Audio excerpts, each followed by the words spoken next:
Vámonos inmediatamente con nuestro invitado que tenemos en el día de hoy. Tenemos un invitado con condiciones que de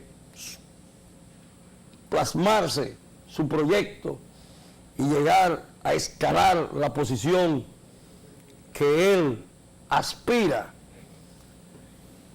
podríamos tener un buen legislador. Tenemos hoy al doctor Franklin de Jesús.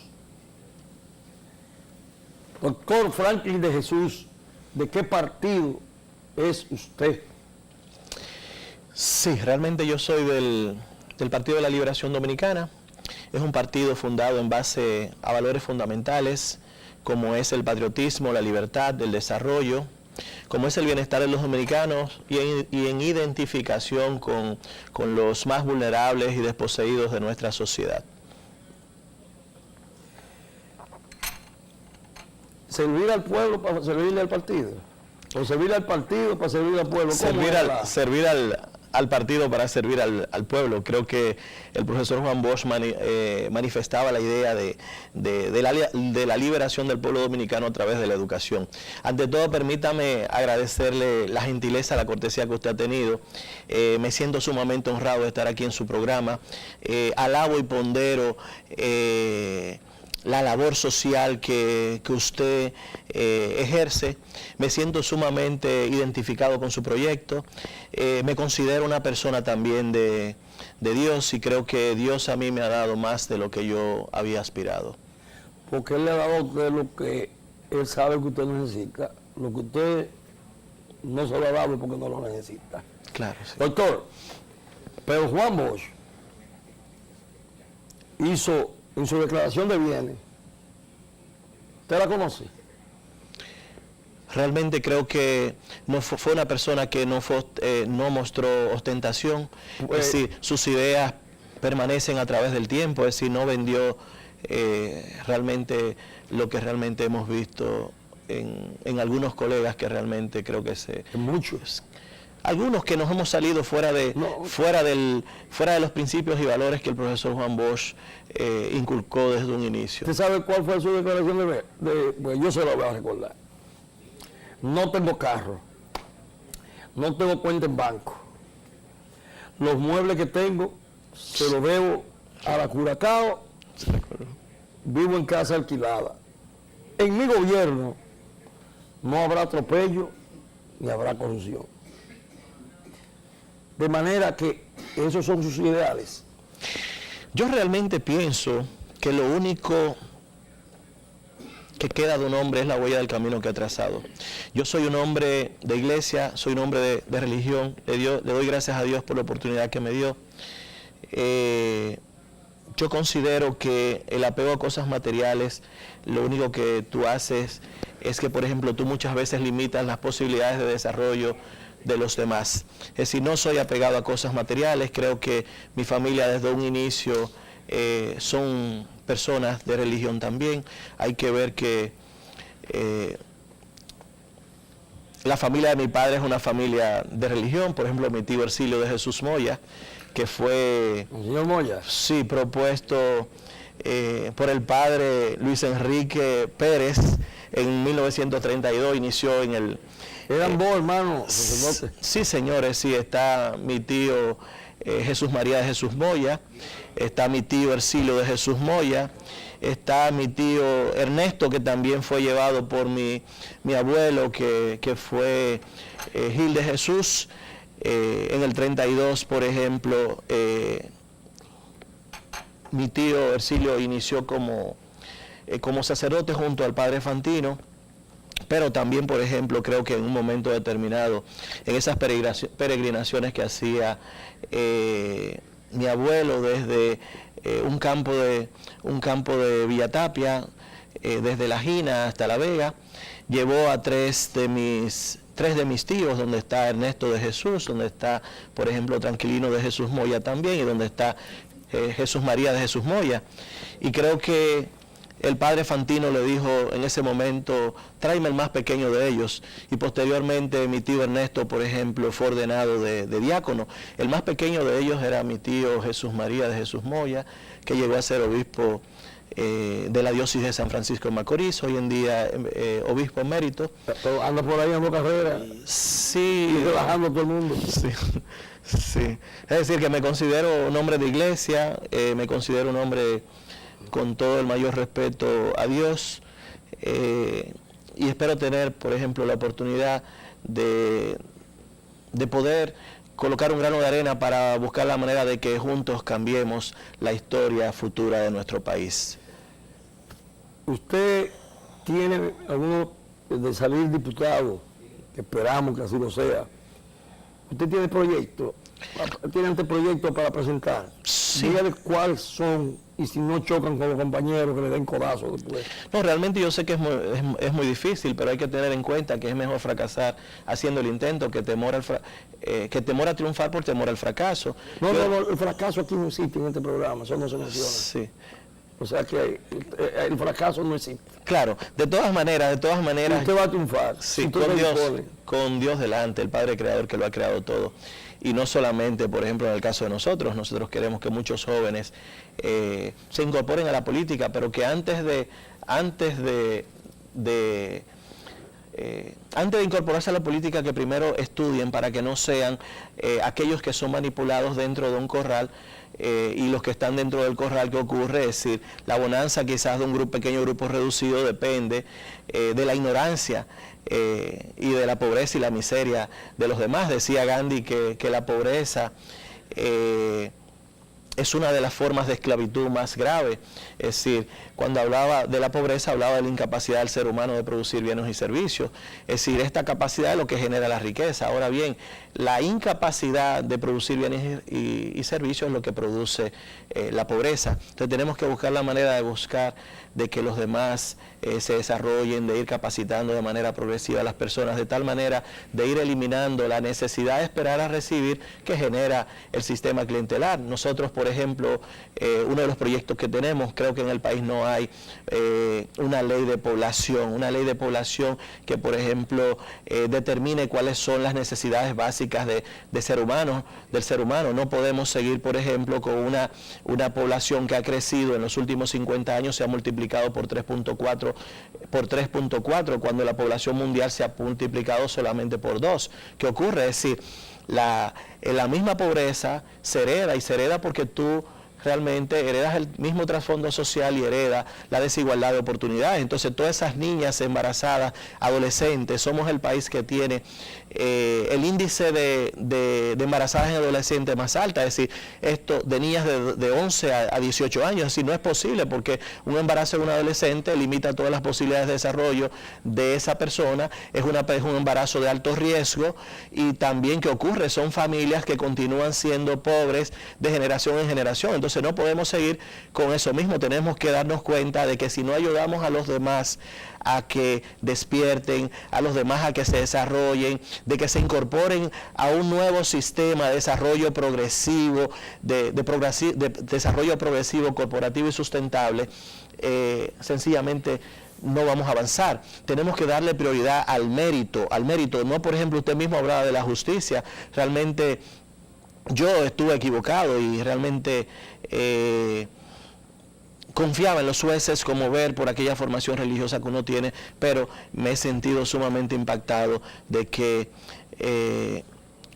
hay un grupo de jueces que son honestos, pero creo que la gran mayoría no, obedecen a acuerdos, y esto no es posible. Es decir, si no nos desprendemos de algo, lo vamos a perder todo. Creo que una sociedad es fuerte porque respeta a los demás, una sociedad es fuerte porque hay confianza, y esos países, por ejemplo, donde los niveles de condición de vida de las personas son más favorables, es porque hay algo que es la equidad social. Donde hablamos de equidad social, hablamos de la educación, hablamos de la salud, hablamos del empleo, de la generación de riqueza. Si no hay equidad social y si no hay igualdad de oportunidades, no vamos a avanzar. Hay que darle oportunidad a la gente. Si, por ejemplo, pensamos que por el hecho de que yo por ejemplo, ostente la supremacía con relación a la administración de los recursos, me da el derecho de manipular a la población como yo quiera. No, no es posible. Tenemos que salir de este nepotismo, de este nepotismo donde hay esta obnubilación de la sociedad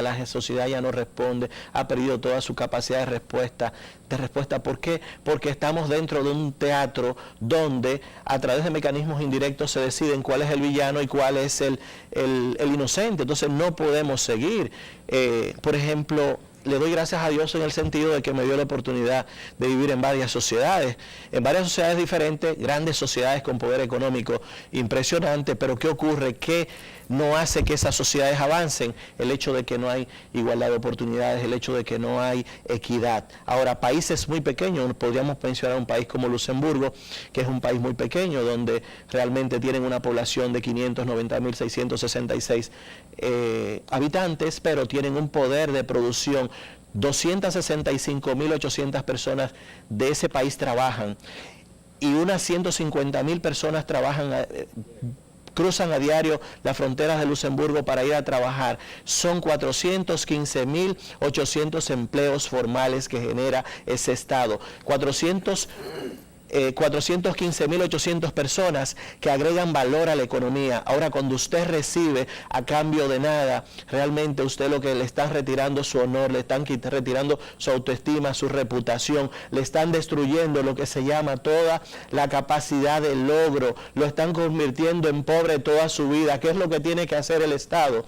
Es formarlo, y al que no se puede formar se capacita para que ayude a formar sus hijos. Es necesario una nueva visión de la política, es necesaria una nueva forma, no aquel sistema clientelar, asistencialista, patrimonial, que todo el que llega piensa que puede administrar los recursos del Estado como si fuesen propios. No podemos seguir, porque lo vamos a perder todo, y no dejen que el sol se oculte, porque después las lágrimas no les van a permitir ver las estrellas. Doctor, ¿cuál es su candidato en el PLD? Yo realmente creo que Alabo y Pondero, por ejemplo, creo que hay dos actores sociales importantes de nuestro partido. Los dos tienen condiciones extraordinarias, por ejemplo, han hecho grandes aportes a la sociedad. Ahora, yo me reservo el derecho como ser humano, en base a lo que he aprendido, de que el PLD es un partido, todos somos unos, juntos podemos cambiar. ¿Pero cuál es su candidato? Mi candidato, que sea el partido quien decida. Realmente yo considero que el presidente Leonel Fernández tiene condiciones extraordinarias, ha hecho grandes aportes a nuestro... Pero ya no gobernó 3 veces. ¿Por qué es tan gandido? ¿Por qué no deja que Margarita, por qué no pone a Margarita, que es vicepresidente, que es su esposa, y la pone a que ella opte por una candidatura? Yo considero, por ejemplo, que debe haber apertura a una nueva forma, que alguien que concilie los 3 veces. Sí. Y está ofreciendo cosas que no la hizo antes. No, yo realmente no puedo decir ni cuestionar. Creo que el PLD es un partido de consenso, donde se toman decisiones por consenso, lo que diga la mayoría, pero puedo decir que a pesar de la mayoría, de que debe preponderar siempre la voluntad de las mayorías, para que esa voluntad sea razonable... O darle un chance a Reinaldo. Que sea todos en conjunto que lo decidamos. Es decir, a pesar de que la mayoría debe... ¿Y por qué a Danilo le pusieron el zapato, que Danilo anda cojo, que Danilo no puede? Porque yo creo que la Constitución, sí, la Constitución son 39, 40 veces, pero si los legisladores en mayoría, la 2/3 parte, y le quitan el nunca más, yo creo que lo que tienen que hacer es derrotarlo en una convención. Se reúnen toditos, sí, y lo derrotan. Yo siento que deben derrotarlo. Yo realmente creo que el presidente Danilo Medina, por ejemplo, ha sido exitoso. Realmente es un presidente que realmente ha demostrado ser un hombre estratégicamente positivo en cierto sentido, a pesar de yo decir, por ejemplo... No vamos a ir a un cambio, pero volvemos con usted. Vamos a escuchar esta canción. Pues mi pueblo que sufre y trabaja, tu pecho es mi pecho que siente y que ama, tu sangre es mi sangre, tu selva es mi playa, tu lucha es mi lucha, por ser siempre nada. Yo quiero un pueblo que ría y que cante, yo quiero un pueblo que baile en las calles, yo quiero un pueblo, yo quiero un pueblo que ría y que cante, yo quiero un pueblo que baile en las calles, yo quiero un pueblo.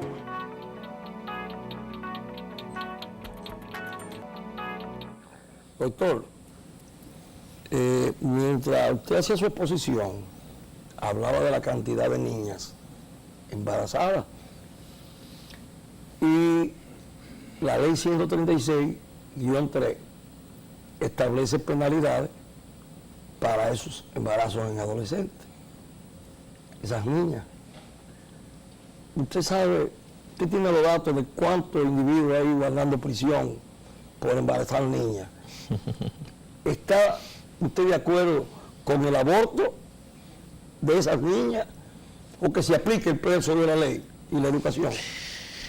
Bueno, nosotros creemos en la preservación de la vida desde el momento de la concepción. Ahora, el hecho es, hay que aplicar la ley. Si la ley se aplica, lo más lógico es que ayuden algo. Ahora está la educación y tenemos que, por ejemplo, buscar la manera de ir capacitando a las personas, de que la ley se aplique. No es posible que una niña, por ejemplo, de 11 años quede embarazada. No estamos de acuerdo, hay que aplicar la ley y debe ser penado, por ejemplo, viendo las consecuencias futuras que ocurren. No podemos seguir viendo en los hospitales niñas embarazadas y la madre, por ejemplo, una madre de 28 años que lleva a un hospital, la hija que tiene 14 o que tiene 13 porque ya está embarazada. Es un círculo vicioso que se hereda, porque volvemos a heredar, se hereda el trasfondo social, el mismo trasfondo social, la misma desigualdad de oportunidades. Lo que usted quiera tocar, tócalo porque nos queda un solo minuto, doctor. Perfecto, no. Un minuto. Sí, con relación a lo que, volver al PLD como partido, yo creo que la unidad debe estar por encima de todo. Tenemos dos grandes líderes, los dos más importantes. Creo que el momento de reflexión y tienen que ponernos de acuerdo de tal manera de que se mantenga la unidad, porque en la unidad está la fuerza. Yo soy de aquellos que creo que es posible construir un mundo mejor, de que es posible, por ejemplo, crear cosas positivas, porque lo único que queda es la huella del camino que hemos trazado. Vamos a dejar una mejor historia, vamos a cambiar la historia futura de nuestro país, vamos a dejar un futuro más favorable para nuestras descendencias, para los jóvenes, y eso ahí. El programa ha terminado, pero lo vamos a terminar en pocos minutos, con la herencia moral que nos dejó San Juan Pablo II, cuando dijo: vamos a construir un mundo donde no haya gente tan rica que no necesite nada y tan pobre que lo necesite todo. Gracias. Hasta el próximo domingo, si Dios y ustedes así lo quieren. Yo quiero un pueblo que ría y que cante, yo quiero un pueblo que baile en las calles.